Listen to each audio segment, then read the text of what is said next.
Hello hi, ഇന്ന് നമ്മൾ വന്നിട്ടുള്ളത് ഒരു അടിപൊളി ഇംഗ്ലീഷ് ഡെസേർട്ട് റെസിപ്പി ആയിട്ടാണ്. ബനോഫി പൈയാണ് നമ്മളിന്ന് ഉണ്ടാക്കാൻ പോകുന്നത്. പേര് കേട്ട് ആരും ബേജാറാണ്ട, സിമ്പിളായിട്ട് ഉണ്ടാക്കിയെടുക്കാം നമുക്ക്. ആദ്യമായിട്ട് മിൽക്ക് മെയ്ഡിനെ കൊണ്ട് ടോഫി റെഡിയാക്കി എടുക്കണം. അതിന് നമ്മൾ കുക്കറിൽ അത് വെള്ളം എടുത്തിട്ട് കവർ ചെയ്യുന്ന രൂപത്തിൽ വെള്ളം എടുക്കുക. എന്നിട്ട് ഒരു വിസിൽ വന്നിട്ട് ലോ ഫ്ലെയിമിൽ ഇട്ട് കൊടുക്കുക. ആ ടൈം കൊണ്ട് നമുക്ക് ബാക്കിയുള്ളതൊക്കെ ഒന്ന് സെറ്റാക്കി എടുക്കുക. നമുക്ക് ബിസ്ക്കറ്റ് ഒന്ന് പൊടിച്ചെടുക്കണം. ഞാൻ ഇവിടെ മേരി ലൈറ്റിൻ്റെ ബിസ്ക്കറ്റാണ് എടുത്തത്. നിങ്ങൾക്ക് കയ്യിലുള്ളത് ഏതാണെങ്കിലും എടുക്കാം, മേരി ഗോൾഡോ ഏതായാലും പ്രശ്നമില്ല.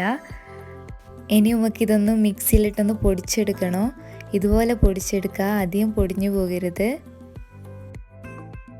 ഇനി പുഡിംഗ് ട്രേയിലേക്ക് മാറ്റി കൊടുക്കുക. എന്നിട്ട് എല്ലാവരുടെയും ആക്കി കൊടുത്ത് നല്ലോണം അമർത്തി കൊടുക്കുക.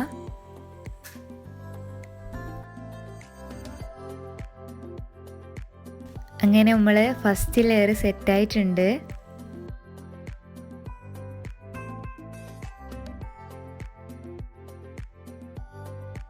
നേരത്തെ നമ്മൾ കുക്കറിൽ വെച്ച് മിൽക്ക് മെയ്ഡ് നല്ല ടോഫി ആയിട്ട് മാറിയിട്ടുണ്ട്. ഇനി ഇതൊന്ന് ചൂടാറാൻ വെക്കാം. ആ ടൈം കൊണ്ട് വിപ്പിംഗ് ക്രീം ഒന്ന് ബീറ്റ് ചെയ്തെടുക്കാം. ഞാനിവിടെ വിവോൻ്റെ വിപ്പിംഗ് ക്രീമാണ് എടുത്തത്. 1 കപ്പോളം എടുത്തിട്ടുണ്ട്. ഇനി ഇതൊന്ന് നല്ലോണം ബീറ്റ് ചെയ്തെടുക്കണം. ഞാനിതിൽ ഷുഗർ ആഡ് ചെയ്തിട്ടില്ല, ഷുഗർ ഓൾറെഡി ഉള്ളതാണ്. നിങ്ങൾക്ക് നല്ല മധുരം വേണമെങ്കിൽ ചേർത്ത് കൊടുക്കാം. നമ്മുടെ വിപ്പിംഗ് ക്രീം ഇവിടെ സെറ്റായിട്ട് വന്നിട്ടുണ്ട്. അതവിടെ മാറ്റി വെക്കാം. നേരത്തെ മാറ്റി വെച്ച് ടോഫി നമുക്ക് പുഡിംഗ് ട്രേയിലേക്ക് മാറ്റി കൊടുക്കാം. എല്ലാ സൈഡും ഒരുപോലെ ആക്കി കൊടുക്കുക. ആ ഒരു ലെയറും സെറ്റായിട്ടുണ്ട്. ഇനി നമുക്ക് ഇതിലേക്ക് വേണ്ടത് റോബസ്റ്റ് ആണ്. ഞാനിവിടെ ചെറിയ 3 റോബസ്റ്റാണ് എടുത്തത്. ഇത് നൈസായിട്ട് കട്ട് ചെയ്ത് ഇട്ട് കൊടുക്കുക.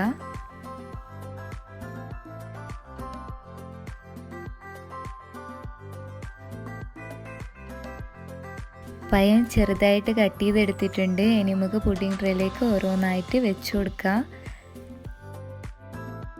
ഞാനിവിടെ പഴം നന്നായിട്ട് ലെയർ ചെയ്തെടുത്തിട്ടുണ്ട്. എല്ലാ ഭാഗത്തും കവർ ചെയ്യുന്ന രൂപത്തിൽ വെച്ച് കൊടുക്കുക. അതിൻ്റെ മുകളിലായിട്ട് നമുക്ക് വിപ്പിംഗ് ക്രീം ഇട്ട് കൊടുക്കുക.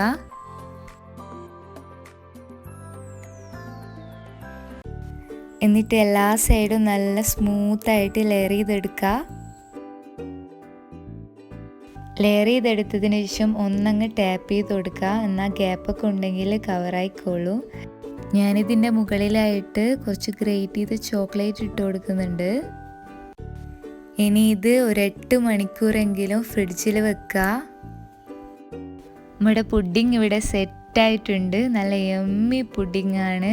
കുട്ടികൾക്കൊക്കെ ഭയങ്കര ഇഷ്ടമാവും. എല്ലാവരും ഒന്ന് ട്രൈ ചെയ്ത് നോക്കുക.